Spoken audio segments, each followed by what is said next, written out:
Uh, Good morning. Hello, everybody. I am Sanket Ganti, and along with Professor Seema ma'am, we welcome you to MSA Dialogues and today's session about sustainability over a cup of tea. Okay. Yeah, a very warm welcome for everybody. I'll just start presenting also. Yes, welcome again for the session on sustainability. You must have come across various such webinars, there are conferences, there are seminars going on sustainability. It is not just about seminars, conferences, or educational awareness programs. It is also about in today's world, when we go to buy any product, we see a lot of things that are related to green, sustainable, even in terms of, you can say, in terms of policies, they say they are sustainable. Yes. So there are again guidelines that are sustainable. So this is, I think, the term sustainability is currently into very much into practice in all the fields, not just architecture. We are not, I mean, it is not just confined to architecture, but all the fields, even if you take economics, it has to be sustainable, society, politics has to be sustainable. Yes. So everything has to be sustainable, but now it is creating a lot of awareness, or people are talking more about sustainability. So firstly, we want to address, yes. So today we see a lot of these farming is being into sustainability. We usually considered farming is a very green and eco-friendly in this thing. But when we realized that even farming is causing a lot of pollutions in terms of water pollution, soil pollution, yes. So there also a requirement of sustainable agriculture or sustainable farming, and today's everyday products that we use are turning into green, and we are trying to promote they are trying to promote a lot of green products, even toothbrush, as simple as toothbrush, to clothing, of course building materials like stabilized blocks, even clothing. They say they are extracted from natural fibers, from banana fiber, bamboo fiber, or any plant fibers. Yes. So, and they are also trying to recycle all these clothing. So sustainability is not just limited to architecture, but of course it is being applied, and it has to be part of human lifestyle and everyday things. Okay. So next question, next thing is not just products and these things, and even government is taking a lot of initiative towards it.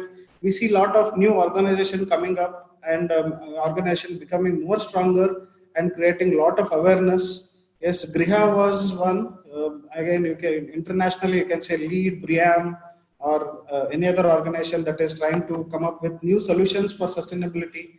And then now we can say Griha is very actively and taking part and try to bring policies and guidelines in building industry to make sustainable. Yes. And B is again part of in hand with other state governments or local authorities. Econivas, we had some session few days back, so which again had a lot of stress on energy conservation. And there are many such, even private, or you can say NGOs, who are working towards this sustainability. But again, the question is why? Why and who we want to sustain? Yes. Why do we want to sustain, and who do we want? If you come up with these questions, or if you try to solve these questions or answers, maybe then we'll understand how important it is to sustain our sustainability. We never question. I think there are a lot of species that has been eradicated from the face of Earth. Yes, you can take many subspecies of tiger, or you can say polar bear, or are in the verge of extinction, or many birds, sparrows. We said 5G, after 5G, they are getting extinct. Yes, so we are, of course, talking about wildlife, or the forest that is getting deployed in Brazil or Africa. Yes, but is it influencing human being? Yes. So when we talk about sustainability, it is of course about human being. Yes, we want a human being is always been a part of nature. He can't be separated, and because of the rules of nature that we'll discuss. So human being is always a part of nature. Yes. So if there is a cycle, there is a you can say we are interdependent and all. So if the nature or environment is damaged or it is triggered with certain, let's say, global warming or towards global warming or any actions, so of course it will impact on human beings also. So it is, of course, so if we are polluting water, it will impact human beings. Okay, and it is not just if we pollute water, so then we will suffer. At that right point, maybe people who are polluting the rivers in some other areas, is the polluted water is consumed by some other, the pollution that happening in some other part of the world. So again, other people are getting influenced by that. So holistically, or we can say morally, it is our responsibility to protect environment, protect nature, and also sustain ourselves. And it is not just sustain ourselves, as in sustain myself or our generation. Sustainability is also in terms of sustaining the future generations. Okay, so if we help or if we protect nature, then we are also protecting ourselves and our future generations. So it is mainly about sustaining human beings. And since architecture is, or we can say building industry, has major part or major role in terms of energy consumption or consumption of resources, so it becomes very important, or it is the responsibility on the architects to take a step towards a greener or eco-friendly in terms of material technology, in terms of policy, and in terms of how the buildings will be used. It is sustainability is not just about building and then it is not just about fit and forget. Okay, it is also about how we change the lifestyle and things like that. So it is how it is a process, and also it is how we take it forward. Yes, how do we practice it? Okay, it is not just about once you build a green building or a sustainable building, or let's say a platinum rated or gold rated building, that is the end. Okay, so it has to be taken process. We need to design a building in such a way that in future also the sustainable aspects will be used, and which will be prosper. Okay, now I think a pandemic is a very good lesson that we all have got in terms of how nature can reclaim itself.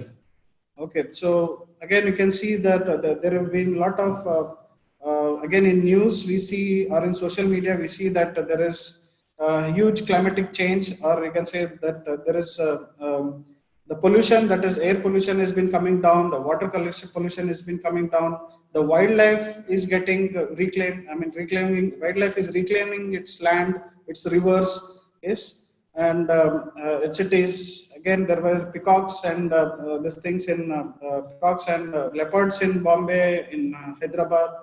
Okay, yeah, Ganga was fit for drinking, yeah, of course. So nature will, of course, it will reclaim itself. So nature will reclaim. So for us to reclaim, we need to depend on nature. Yes, we are always dependent on nature, and if nature reclaims, then of course we are flourishing in terms of health. Yes, it needs to be a balance always. It cannot always be that okay, I have to exert my dominance, because we need to be coexisting with nature. We can't just say that okay, I need to build for myself. You should be able to give back something when you're taking away something from the earth. So it is about interdependence. So that is coming to this point again. So when we say that those are again included in rules of nature, so I think nobody can deny it. If you are denying it, again you are moving away from the rules of nature. So it says that interdependence is again the first thing. So that is human beings or any being. Okay, for any being or anything. So they are interdependent. Okay, so we are dependent on the current monsoons. Yes, for crop harvestation and these things. And also we are mutually, for best example is we give carbon dioxide and we take in oxygen. So yes, the trees that give, they consume carbon dioxide and they give oxygen, and they give fruits, they give food. So there is again interdependence. Even every single this thing, even if you consider virus and bacteria, they are also interdependent. We are also in fact dependent on many microorganisms. yes, to survive and sustain. Yes. So interdependence is the first law. So we can't say we are independent. Yes. We can't say like we have the technology, we are the power. We can't be arrogant and we can't rule these things. But we need to understand the rules of nature to live in this or to sustain. Yes. Second Mahatma comes. Gandhi had a very famous saying that the earth can provide for everyone's need, Yes. but not for everyone's greed. Greed. So Yeah. I think the minute we stop being greedy, things will start working more efficiently. Okay. So second again efficiency also. Okay. So let's say even if population is increased so much, but then also so let's say the earth has been efficient to again provide food and these things. In that way also the earth is also very efficient to sustain itself or this thing. So anything which has to sustain, so it has to have these rules that it has to be efficient. Yes. So the leaf is very much efficient for it to sustain, so that it has to harvest the energy from the sunlight, convert it into energy, and then pass it. Okay. So and if it is not very efficient, then it will not survive. It will not sustain. So anything in nature, even buildings, we consider. So it has to have. It has to be very efficient for it to sustain. Yes, and survival, of course, if they survival, then they can be efficient and independent. Okay. So there are certain systems which again may not be natural, but again human made. So that is they can't survive on its own. Okay. So we need to keep pushing or we keep having a lot of inputs in terms of energy or in terms of resources. Then that product or that policy or that this thing might not sustain for a longer period. It might definitely sustain for a shorter period, it might, but it will not sustain for a longer period. So survival, it has the system has to survive. Okay, so that we can talk in terms of building technologies or this thing. We Yes. discuss the building processes and building technology. When we are going to discuss about the projects that we were working on, probably you'll get a better idea of how it works. How it works, and the change, of course, change or adaptations. So that plays an again that is a very important rule of nature. So anything which has this thing, it has to undergo change. Yes. So there are many fish, or they can say that has that blend into that particular surroundings to survive. So they have that certain kind of change, or they modify themselves. Yes, so that they can adapt and they can survive and they can sustain. Even buildings, we talk about. I think there are aerodynamic buildings, or there is parametrics, and there is again biometric architecture. So they also talk about the changes that can happen in a buildings so that they can adapt. Yes, if there is more sunlight, then the opening can be reduced. So there is a change that is happening. So that plays again future. You can say future of building industry. Yes. So I think this can be very much reflected in these things in your project. Yeah. So I'll just give you a small story before we get into what all features have been incorporated into the thing. So initially, even when sustainability was a new word in town, it was really difficult to cope up in terms of how big or what all comes under sustainability and all. But I would like to give you my story of what we thought would be sustainable and how we accomplished whatever you see on screen in terms of the project right now. So, yeah. So this is our story about sustainable living, or I would like to say simple living. The thing is that, as Professor Sanket already have mentioned, that we have to. It's not being sustainable doesn't mean that you only talk about building something and let it, it's not like a fit-in situation. You have to live with it. It calls for a change of lifestyle as well. So that's where we came into, that's where this whole process comes into play. So just giving you a background, we are a family of 5 grandparents, parents, kids, so 3 generations in the same family, and we have. So here in this whole equation, compromise plays a big role, and it comes naturally in any situation.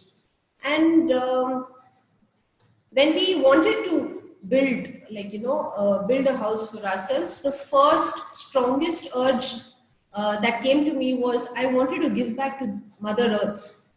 And it was mainly because I think because of my background in landscape architecture. When I was in Ramaya Institute of Technology, that's where I did my master's in landscape. And that's when I actually came face to face with the destruction that human beings as a species has created on Earth.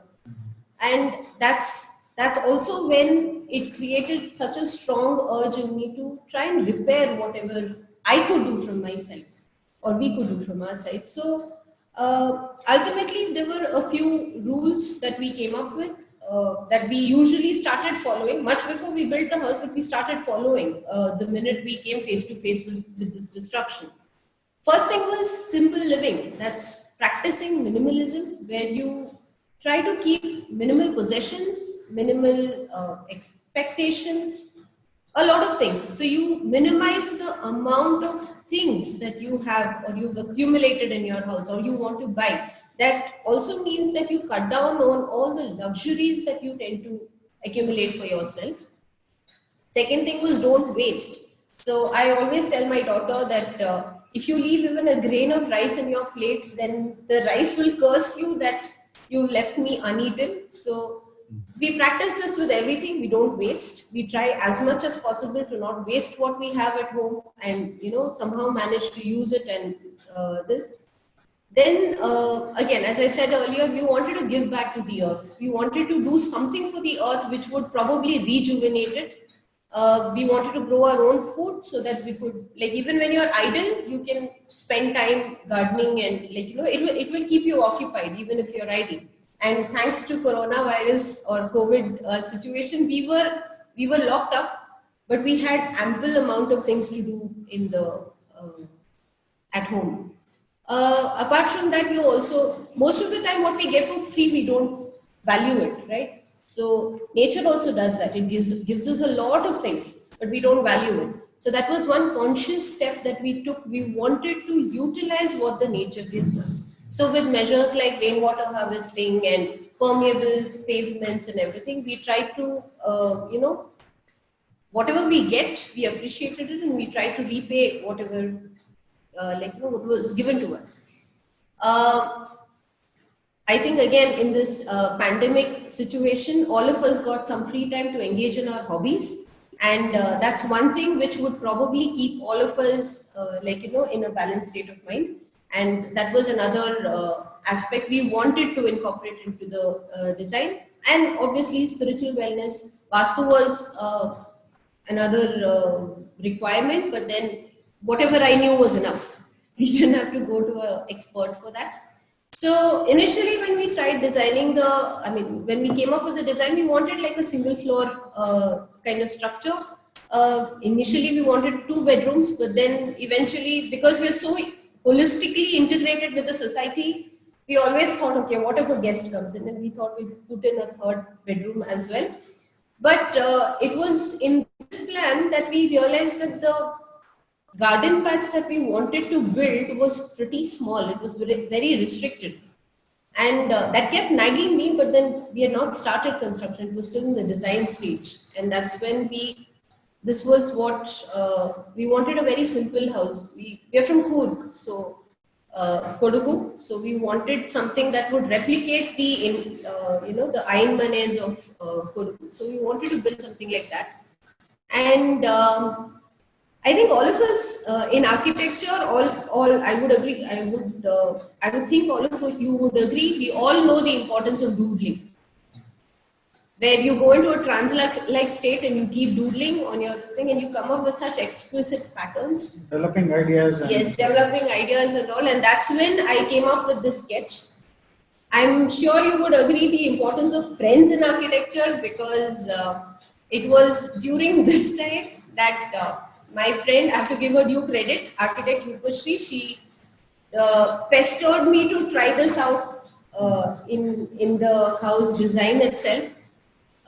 So that's when we ultimately came up with something called the New Simple, where now I have the urge to try and apply all the theories that I've learned in architecture, because again, I was my own client. It was easier for me to design something and also make it architecturally beautiful. And that's when all these things came in. So we tried simple shapes, we wanted clean lines. I tried playing with volumes, slope roofs, and also personalized spaces because we tend to sit around a lot in the house. So a lot of seating spaces were given. We also wanted an open experience, so that's when all the open areas, all the greens was what was attractive in this plan. So that was something that we wanted, and constant daylight, constant ventilation. So this after like maybe some 20-30 butter sheets, because again the diagonals had to fit into a 40-60 and also give us an open space. So it was pretty tight. We got really tight rooms, but eventually we somehow managed to crack on this plan. And this is the digitized version of it. So that's where we had our that it's a south facing site, and we had a really long car park so that at least 2 cars can fit in. From where we have an entry into the entrance lobby, and then we have the living room and dining room, a kitchen. There's 1 bedroom on the ground floor with a not attached bathroom. That's something that we followed as a principle again, because when you attach a bathroom, then for every bedroom you will have to provide a bathroom. But when you're not attaching a bathroom, then it becomes joint responsibility to even clean it. Yeah. It consumes a lot of resource, water. Exactly, water and everything, and even cleaning 3 bathrooms. Yes. Who's going to do the guest one? Yeah. So that was one. And we try to leave a lot of open space all around. The orientation, especially in the angles, when we see, since it's a south-facing site, this is the southeast and the southwest. So we try to keep a lot of perforations on the, this is the older plan. This does not have so many windows in it. We try to keep a lot of perforations. So I'll show you what all, we'll discuss about what all things I have tried in the house. Again, because it's I've been my own client, so it's been easier to convince people to design, to go by the design. These were some sections that we developed, some details that were given, just so even for estimation or even for accounting for the number of things that we needed to order and all those things, it was required. So ultimately, we did come up with this kind of, we tried applying all different volumes to the space, and then it was finally that we arrived at this form where I thought that I integrated the roofs, all the broken roofs pretty well, and came out with this ultimate form. You can see there's a lot of open space even in the surrounding area. And so after we did all the drawings and all the images and everything was ready, and that's when we started looking for how we can give back to the earth, because we needed to find a material, especially because Mysore is famous for its heat, and we wanted something which was going to be mud based. And I think that's an advantage of being an academician, because you do get to at least learn about a wide range of materials that are available in the market. So we wanted something mud based, and that's when we came across Arif Industries. It's run by architect Rajesh Jain, and he provided us with this stabilized mud blocks, which was eventually an interlocking mechanism, and it did not require mortar in between the joints. So it was easier to construct, and a lot of wastage of cement was reduced. It has a lot of benefits also. I think the interlocking itself can save so much of. There was no mortar used in between this thing. So it will save a lot of resources and this thing. So that is with the help of technology. Yes, again, this is again trying to amalgamate art with technology, and also with your intention of being responsible towards the environment. You also try to explore other materials how did you say that this material is not fit, or I don't like this? Then how did you settle for this? We actually thought of trying different techniques rather than materials. So we thought of going for the regular bricks that we get, right? So initially we thought about that, but then there was always this nagging thing that it does not disintegrate into the environment. And that's when we came across the stabilized mud blocks, which even after, like even if you have to, first of all, you can dismantle it. You don't have to demolish it. So the blocks can come out. And second thing is that even if you don't want to use it and you put it as a ground or foundation layer or like, below the foundation, probably they will even disintegrate after some years. So that was something that we wanted to do because construction debris is, I think, the worst nightmare that a city has, especially when you demolish houses and you rebuild on top of it. What do you do with all that waste? Most of the time it gets dumped into rivers, lakes, anything that's nearby, or ultimately landfills, which we didn't want to do. So we used a lot of materials that could be dismantled and also put back into the building later. So this, again, because it was an angular plan, certain diagonals had to be marked. We had to go in for, the marking process was very interesting on site. And building the sump, because we wanted to collect water also, and we also wanted to, obviously water is required for the construction, so we needed that. Architect Rajesh Jain also idea to use boulder foundation instead of the regular size stone masonry, because this would be cheaper also, because you're getting just boulders from the quarry and you can lay them vertically and then it could be tanked with PCC. So that's the process where we dug. Then we had these vertical boulders placed into the thing, filled with PCC, and only one course of size stone masonry, which went into the upper levels of the foundation, which saved us a lot of money as well.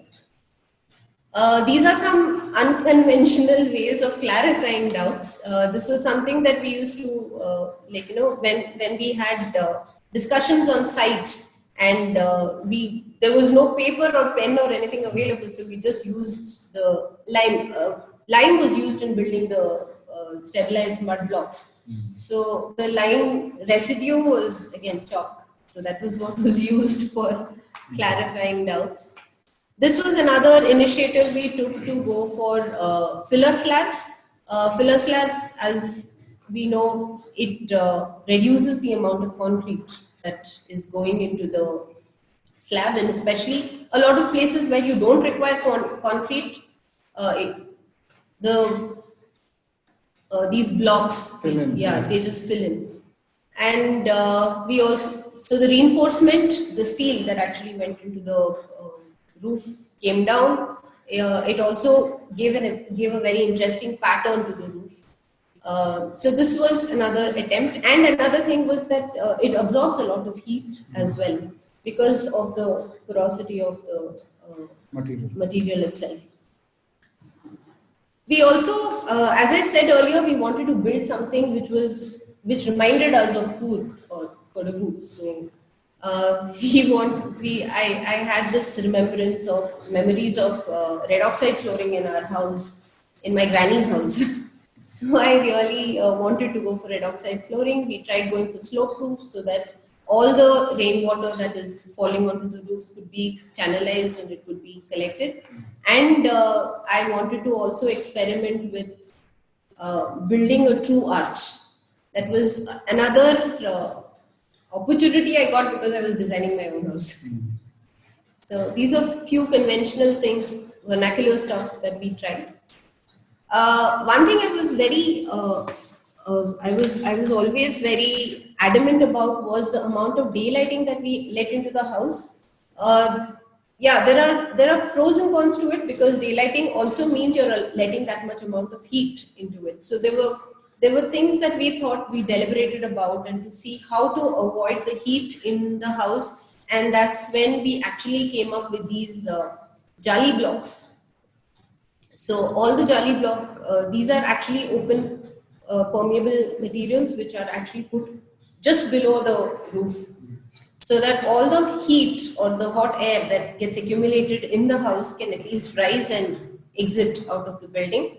But we still went for really big windows. We introduced a lot of skylights and tried different ways of lighting up the house rather than go for the conventional very small windows and dark spaces.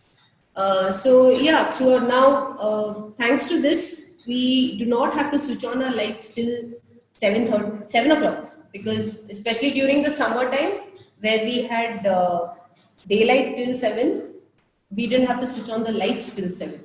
So that was again saving in electricity. Wind direction. We have been very, we all know that southwest is the predominant direction of wind in India, in South India especially, southwest, northeast. But for us, we realize that the wind comes from everywhere.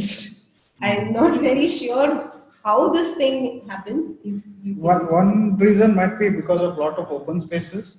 Another reason from different directions. So there is, when we see the wind pattern, so there is again, if it is in the opening is in the direction of the wind, then it creates a positive, that is pressure. But if it is on the leeward side, then it might create again negative pressure, or the wind might again try to enter. So it tries to fill up all the spaces and these things. So that might be one of the reason, or maybe the contours of these things. So that might be the another reason. So when we study microclimate and also slightly study the macroclimate slightly on the larger area, so then we might understand wind patterns. But if you are facing wind patterns, I think after some time when there is lot of developments around, then you might feel like these things. And one more reason might be because of this monsoon winds that is exactly right currently now, everybody. Yeah, we even realize that, because when we sit in the balcony of the first floor, we actually have a gush of wind coming from the southwest, because there's the whole house is at an angle and it's all facing the wind direction. So there's such a huge blast of air every time we open the door, or you open even one window. If you open the windows and keep, then you can't even cook because the gas keeps switching off. Since we are very much into energy efficiency, so we want to make sure that we get proper ventilation. Exactly. And sometimes maybe we can add more openings and these things, but it can be anyways controlled by closing windows. So and we right now do that. that. Even I tend to do that, like try to keep on the safer side and then have enough ventilation systems so that it is always ventilated and we don't rely on. So you can close windows, but then when the population starts growing, you can't create more windows. So it's better that you create as many as you want and then keep them closed till you require to open them. Yeah, but again, windows should not have a lot of light. So that is why I think Jali blocks. Yeah, this was one game changer, I think I would say, because Jali blocks not only give you a opportunity to provide the ventilation, constant ventilation. It has small patterns, so even light doesn't come in too much. And we used Jali blocks not only for ventilation, we use them even for creating patterns. Like in this first picture, we created patterns. It was only after going in and staying in the house we realized that these Jali blocks actually created such beautiful patterns on the walls, both during daytime and nighttime. And also another thing was we consciously put all the Jali blocks on the north and the northeast side, because we have southwest monsoon, so we didn't want the water coming in. The only two Jali blocks which are on the southwest and the south side, they have heavy overhangs, so that there's enough protection against water.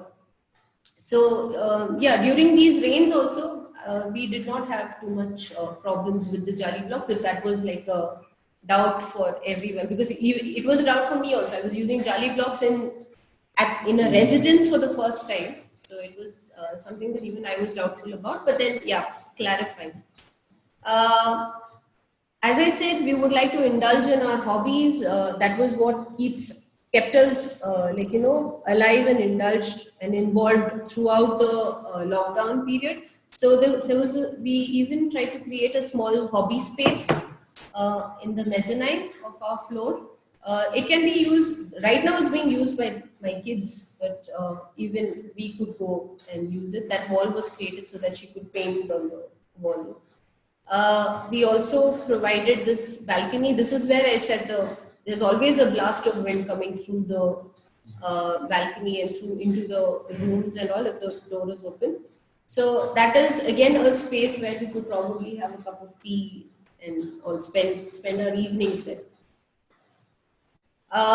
This is actually my response to the environment, where we kept, so with around 45% ground coverage, we had around 55% open spaces in which we provided these permeable pathways where we've tamped it with sand and 20 and 40 jelly so that it's always permeable. So even when there's heavy rains, there would just be a puddle somewhere here. Everywhere else, the water just soaks down.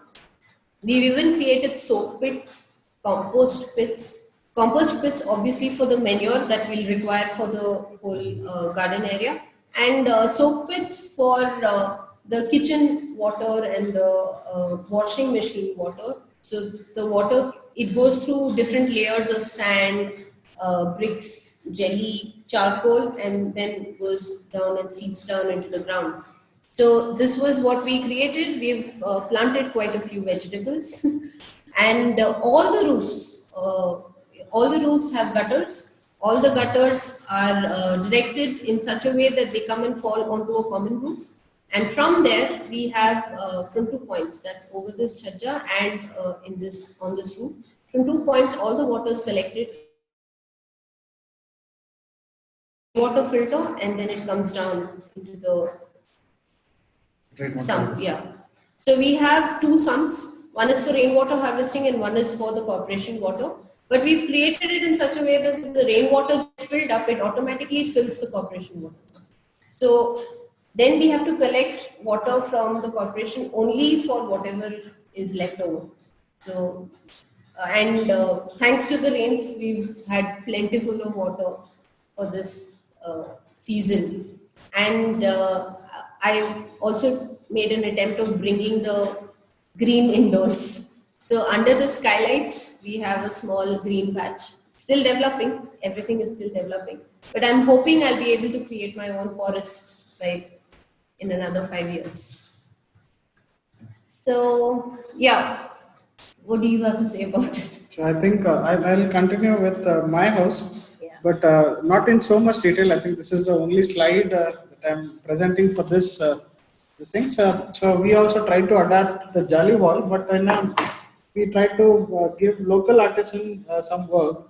So the local pottery maker, so we asked them to make it slightly cylinder, so that again the pressure is this thing, and due to the change in pressure, so it becomes cool. And this house is in Gulbarga, so I think very much famous. You can say it is the hottest, one of the hottest places in Karnataka, or you can say it is a hot dry region. So this was a very much requirement. So we didn't wanted this is the west facade. So we didn't wanted any kind of openings and this thing. So we tried to have so that again becomes a kind of a character into the architecture. Exactly. And this thing. So you're saying that the apertures on the exterior are smaller and exteriors are bigger. So as it enters, so it is going through a smaller area and the pressure is increased, and so it pulls the wind and as it exits inside the enclosed environment, so it is expanding, and when it expands, it loses its temperature. Okay, so there is also one more. So these are this is not from a very modern technique. So this was being used in, let's say, Rajasthan for hundreds of years. It's in many Indian architecture styles, or you can say any part of the hot dry climates. If you can take Middle East or these things. So these systems are actually being used. Okay, so this is, so when you want to use a particular purpose, then you will find a way how I can achieve that. Yes, as you found different ways to achieve different and to sustain. So obviously, when we have intention towards sustainability, so then we try to find different elements or these things that will achieve that particular sustainability. So even we wanted to decorate, so then you can see those small brackets and these things. Yeah. So that was again later additions. My father, he wanted to have some kind of he's an artist and director, and so he wanted to inculcate some of the local artifacts into the building these things. So I thought that is a good thing, but again it increased the cost a little bit, but not much as compared to if I had to get this from other place or these things, and it would have increased cost. We also think in terms of empowering or providing employment for local artisans. artisans, yeah. So then we tried to use that. Okay, so we also tried to use, we used the filler slab and other things and increase the height and yeah.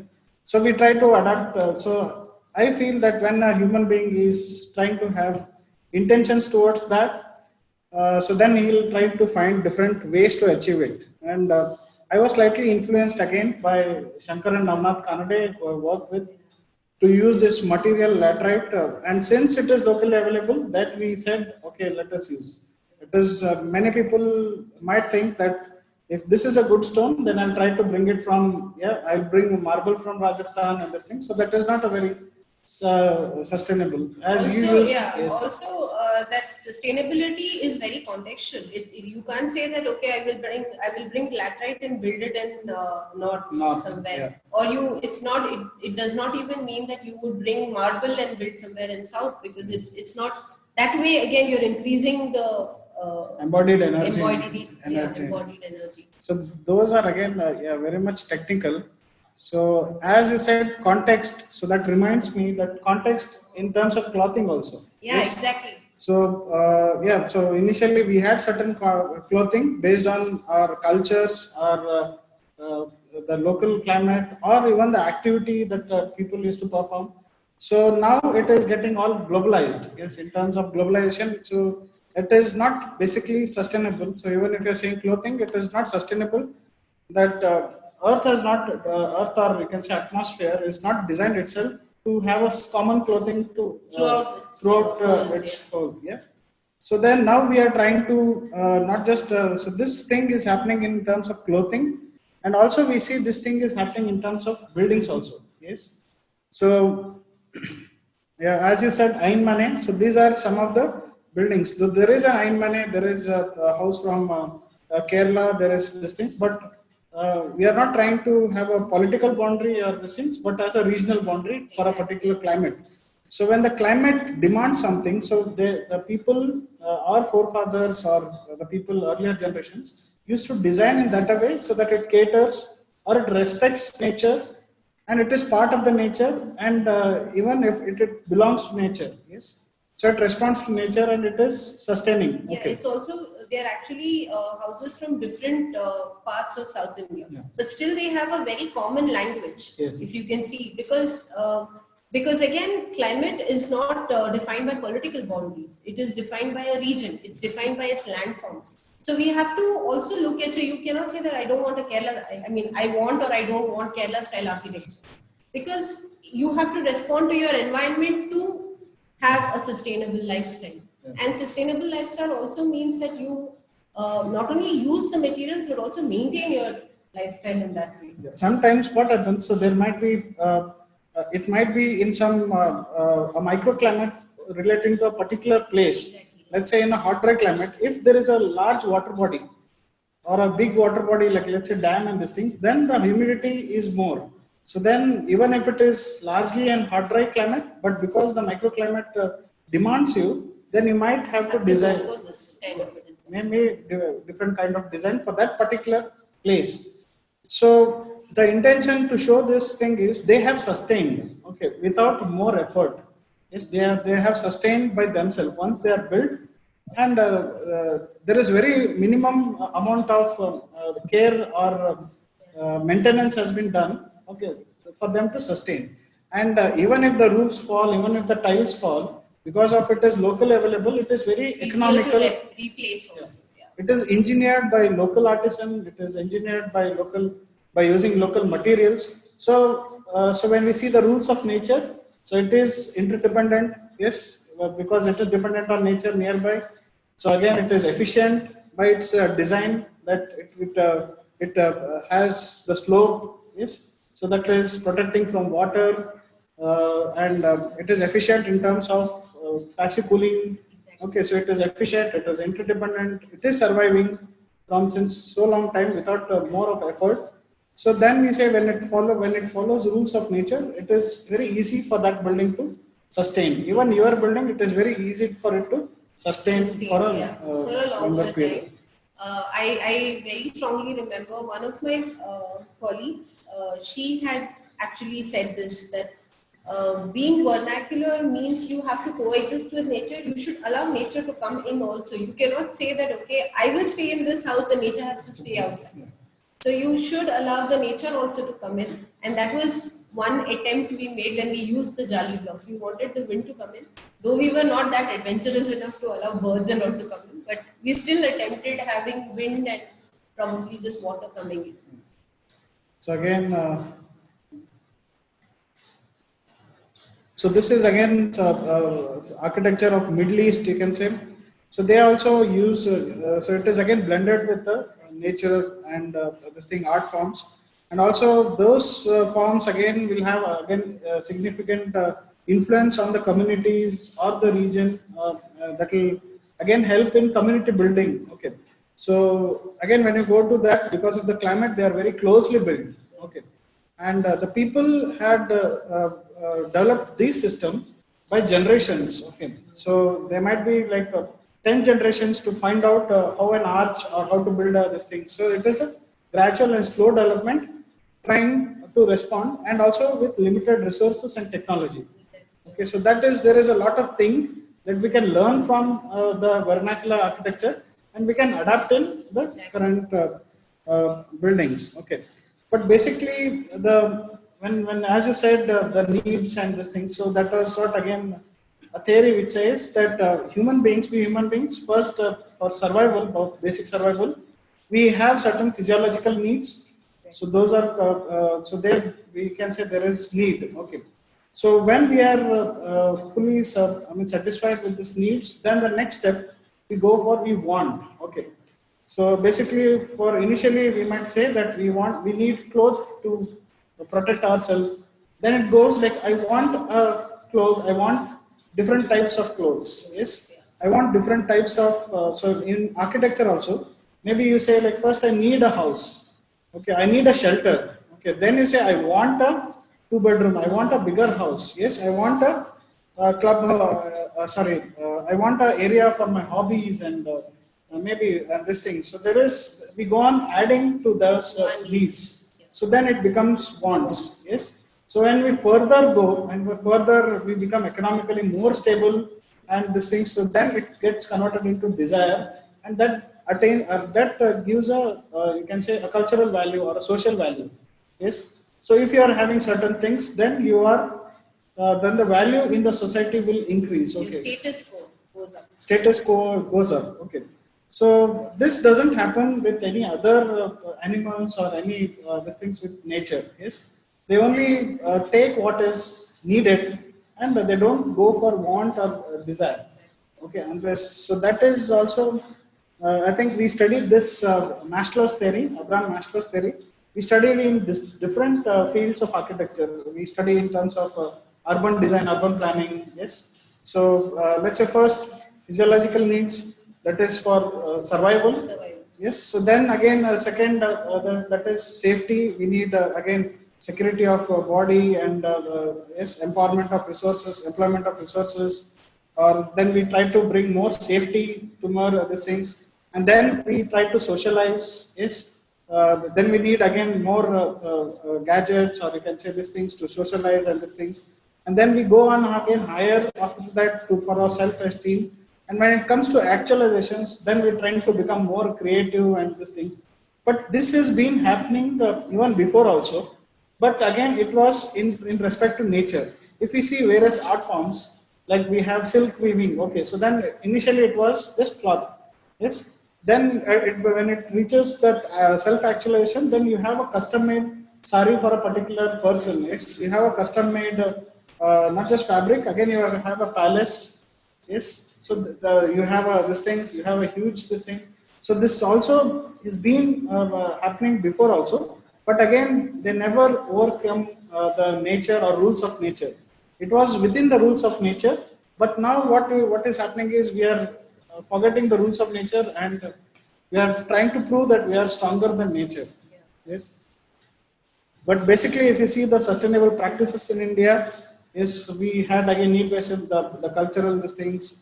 Again, 60% of, I think these data and these things you can find a lot of things in these things. And any you can say underdeveloped or developing countries are sustainable. Okay, even not just India, even any underdeveloped because of lack of resources and these things. So hence it is important for us to practice sustainability not by force. Yes, because we are poor and because we are underdeveloped. So that should not be the criteria to select sustainability. Or we can say that because it is a poor person, because he is a poor person, he is sustainable. No, it should come out of his It should desire be to a be. conscious choice to try and attempt having a frugal lifestyle. Yes. Try to have minimal possessions. What you require, just buy what you require. Why do you need to buy more than what? See, I think I would agree if you can just go up to the wants segment.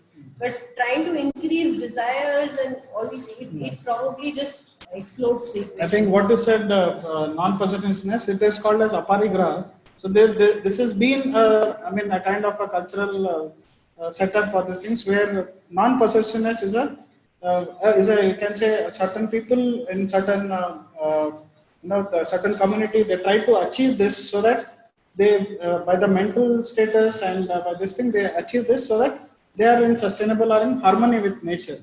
It is called as, again, it is just non-possessiveness. You can find out about this word.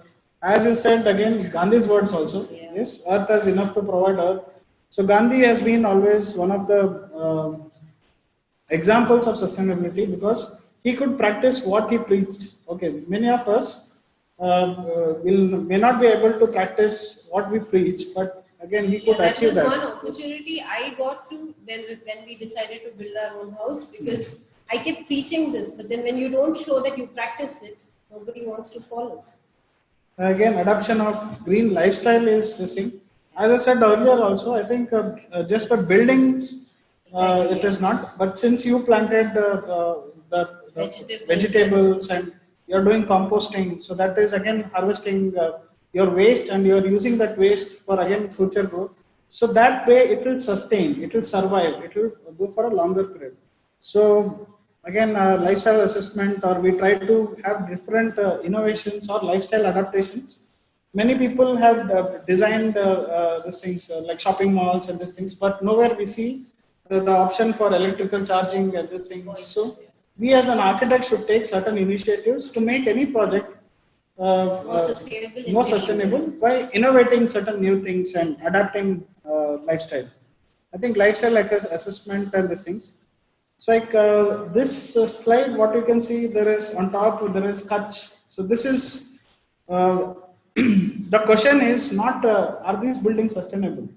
The question is, if we are building these buildings today, yes, will it be sustainable? Yes. The first is Kutch. Yes, of course, we can actually, people are still building, even if you go to these things. As I said, because of their limited resources or economical conditions, they're still building and they're sustaining and they're surviving. One is the Ain Money. The Ain Manis of Madikeri. So that is an Ain Mani of Madikeri.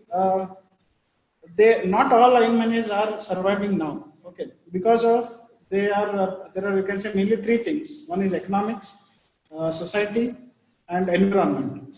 Yes, of course, if you can think in these regards, the Ain Manis are environmentally sustainable. Yes, but now to maintain them, it is not very economical. That time they had the huge joint families where there was around 30 people living in one, 30 to 50 people, I think, they're living in. So it was very easy to maintain and, for the... Yeah, I also think it's more because of the changing lifestyles, because we don't prefer to live in joint families now. Because even now, if you want to go and stay in that house, and you really need a lot of people to help you maintain that house. Because yeah, we do, we do respect the Ain Manis and we want them to sustain forever because environmentally there's absolutely no problem with that. It can stay on for another 100 years, but if you don't maintain it, then obviously it's going to start crumbling. Yeah. And these were very family-oriented buildings, but now because each one wants to exert their dominance, they start moving out of that. And that's how probably the tradition in Coorg is also coming down. So what do you say about Mysore Palace? It can't be ignored. Yeah. No, definitely not. If we have to build a palace, would it be sustainable now? No, I don't think so.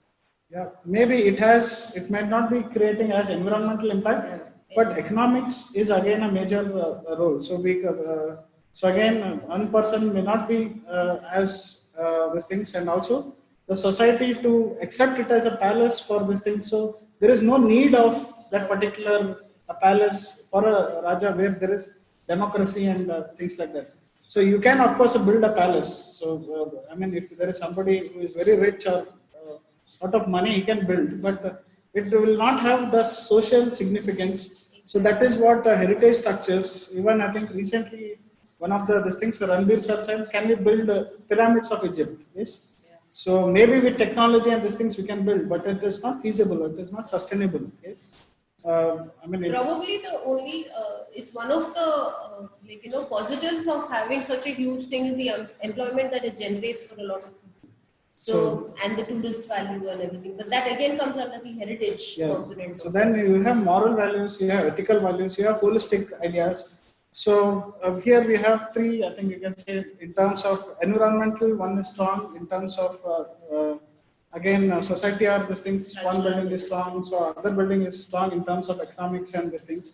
So all the three together only will constitute for a sustainable buildings. Yes. So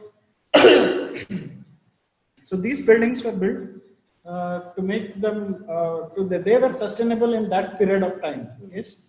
So now if we are building the similar building, they may or may not be sustainable. And if we are building, so again they say like modern problems require modern solutions. There was a meme for that. Yes. So if we building like in terms of there might be we see a lot of buildings that is on the left side of this screen. Yes. So there is also on the right, they are kind of they are platinum and green rated buildings. They respond to the environment much better. Yes. Yeah. So that is again we can also build. We always need a thought. We always need an intention to make it sustainable. So the idea is basically if your intentions are clear, then definitely you can achieve. You can find different ways to achieve sustainability. Okay. And sustainability is, of course, very close to simplicity, or you can say simplicity is nothing but sustainability. Okay. It becomes complex or, yeah. So this is again a definition, we can say to conclude. It is environment, economy and society together will become sustainable architecture or sustainable development. It is not only for us, but also for future generations. Okay. And yes, I wanted to say something. Yes.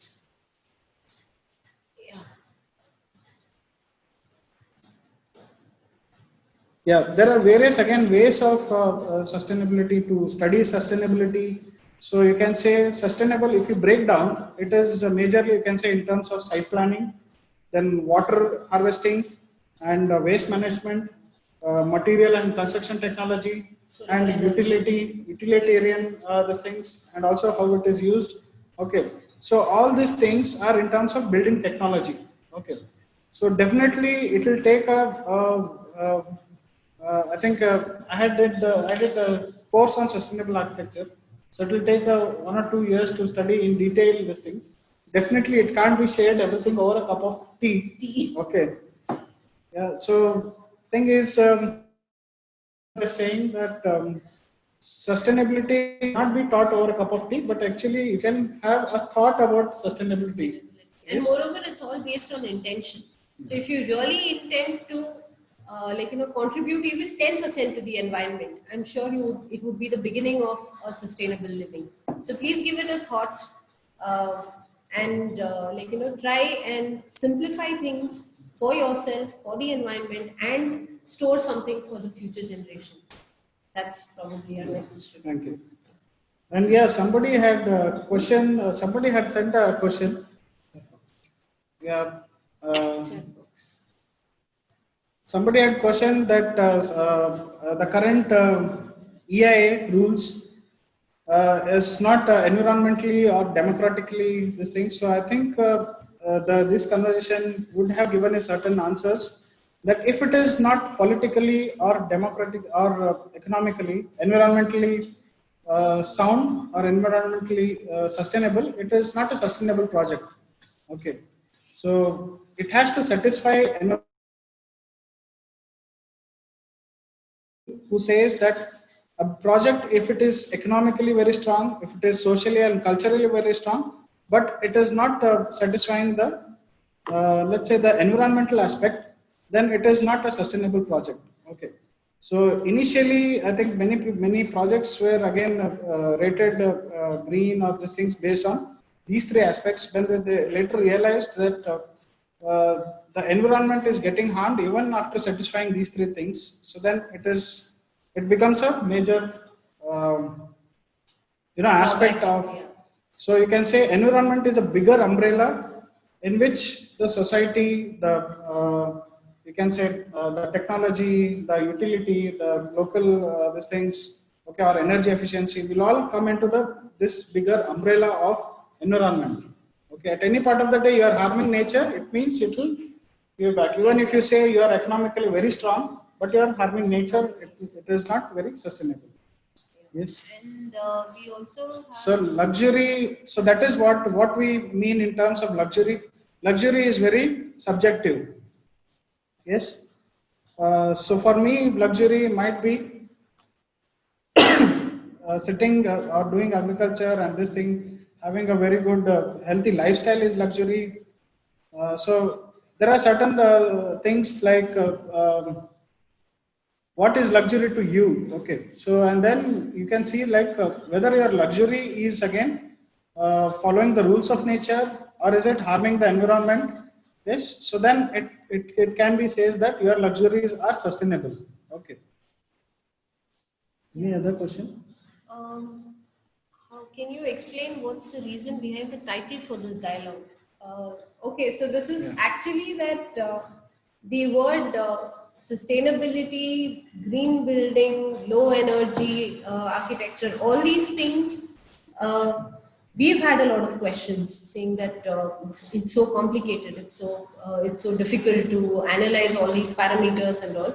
But through these projects that we demonstrated, sustainability can be as simple as what we showed you. It's just an intention that you want to return a favor to the earth. You want to do something, you want to be more responsible to the earth. So that's probably one, it was just one aspect that we wanted to show that sustainability is not a big thing. It's pretty easy. So as easy as a cup of tea. And you can start resolving by thinking, by giving initiative and by discussing with people that how you can yourself be sustainable. Okay, you can discuss with people who is again maybe has lot of information about environment and this thing. So so you can start our discussions and then develop into ideas and then find solutions for those.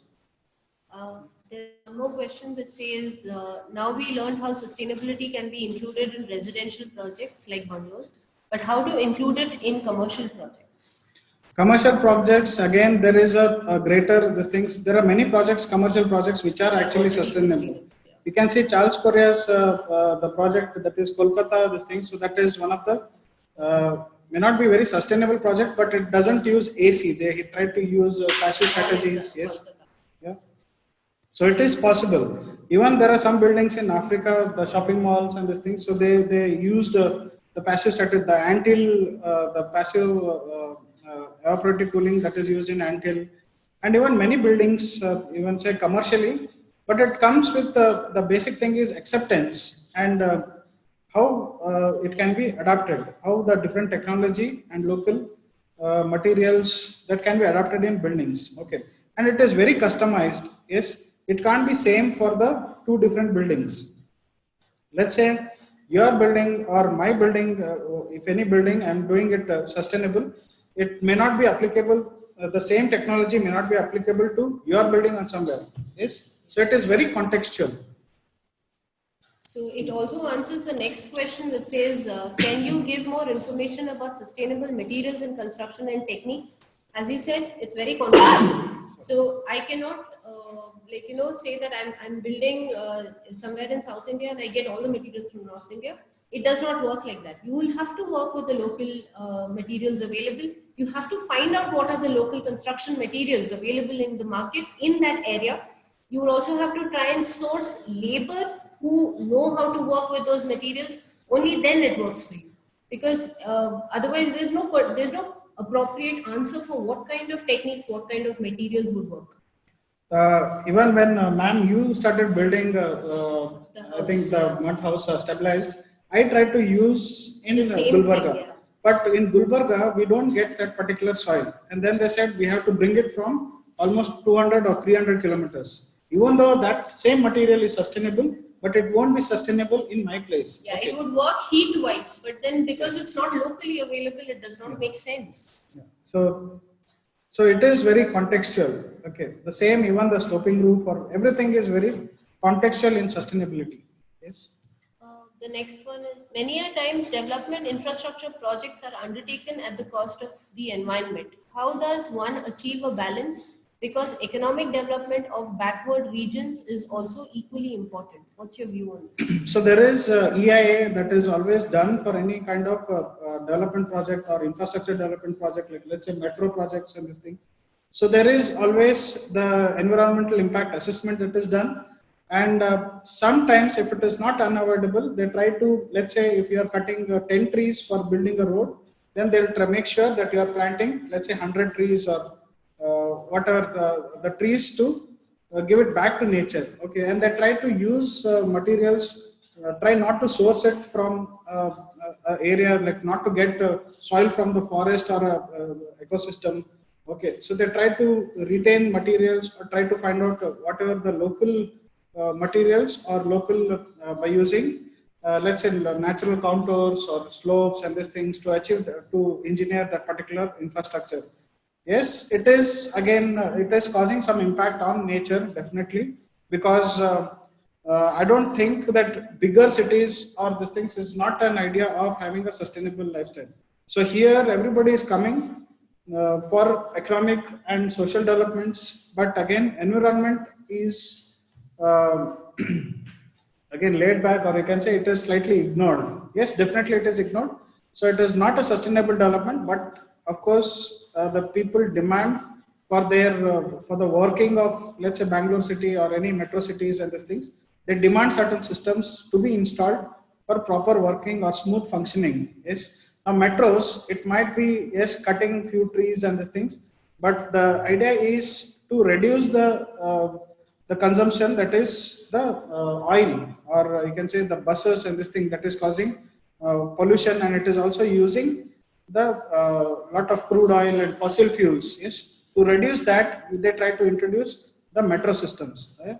But they are cutting trees. The thing is, they have to plant more trees and also try to achieve how do they harvest this energy for metro. I think they can harvest by solar energy, by yes, by different alternative resources, so they can harvest. Again, this is, so there is again an environmental impact assessment done for all And these. moreover, I think it should be a conscious impact effort from even the government side when they're planning any sort of big infrastructure project. Because with an impact assessment report in hand, they can always plan for the rejuvenation, or the post construction phase where things can start rejuvenating again. If you're cutting one tree, it was a principle that I followed when we even did the house. So if you're cutting one tree, at least plant 4 trees in back. They need not be of the same caliber of the tree that you cut, but then even if you plant 4 smaller ones, it would probably help in environment amelioration. Another request to everybody who's listening is to please improve your residential landscape, because in a lot of cities, in a lot of places that we see, we have these sprawling apartments and sprawling bungalows which do not even spare space for even one tree, let alone a kitchen garden. There's not even one tree. So I mean, if you actually look at the Google map and you see the expanse of Bangalore and look at all the residential areas, some of the residential areas like Dasarali, that has for miles together, there's no trees. So, and it's all residential areas. So even if you dedicate a space for planting one tree or a small kitchen garden or having some climbers, creepers, they might not replace the trees that we had in Bangalore, or we cut them, but at least it would help in reducing the the heat in the city. It would Heat help. island effect. Heat island To reduce the effect, heat yeah. island effect, solar heat gain, and so these are again technical aspects. So that again you can watch lot of these things, how to overcome the solar heat, the heat island effect, and solar heat gain, how to reduce. There are various ways, and you can use whichever system is applicable for your site, and also based on your requirement. Yes. Exactly. And now, even on TED Talks, there are so many ways in which you can grow a forest in a 10 meter by 10 meter plot. So if you have like a huge area, especially for bungalows, please go in for forest planting, and that would probably help many more people than you think in future. There's another question from Manasi Salunke. Can filler slab construction be used for more than 2 floor structure? Or no? Filler slab Yes. is mainly based on the span, and I think it is. See, one slab will be taking certain load. Okay, so you are trying to reduce the load by reducing the concrete of that. Yes. So filler slab is nothing but you are replacing that concrete material with another alternative material. Yes. So you can do with thermocol, or you can do with any other materials and these things. So it depends mainly on the span, how much we go. Okay. So again, many projects in Bangalore, they are doing it for fancy this thing. So even if it is a huge span, they try to have filler slab, which is again adding on more cost. It is increasing the, you can say, the depth of the slab, and then it is increasing the cost of the project, and also for the fancy, yeah, so that is for the aesthetics and other purposes. Yes, so that won't become sustainable. But yeah, filler slabs can be used for Yeah, more it than can be one used for floor, yeah. high rise. It's not necessary that it has to be restricted to a G+1 building. You can. Yeah, may not be parts of these things, but there are again alternative materials that can be used for a, let's say, high rise building. Okay, To and reduce the weight of the structure. It's basically for that. And also heat gain. See, only on top slab you need to reduce the heat gain, but not on the all the floors. Yes, so you can consider that. Also wanted to know if yeah. High-rise buildings, yeah. That's it. So yeah, thank you for the things. Thank you, Mysore MSA. Thank you, Socials, MSA Socials, for organizing this thing. And yeah, I hope we are. I mean, you are satisfied with our presentations of these things. If you have any queries in future and these things, you can please write back to us. Yes, or you can contact us through MSA website. So we have contact details and this thing. Yep. So thank you. Thank you very much, and please consider going in for a sustainable lifestyle.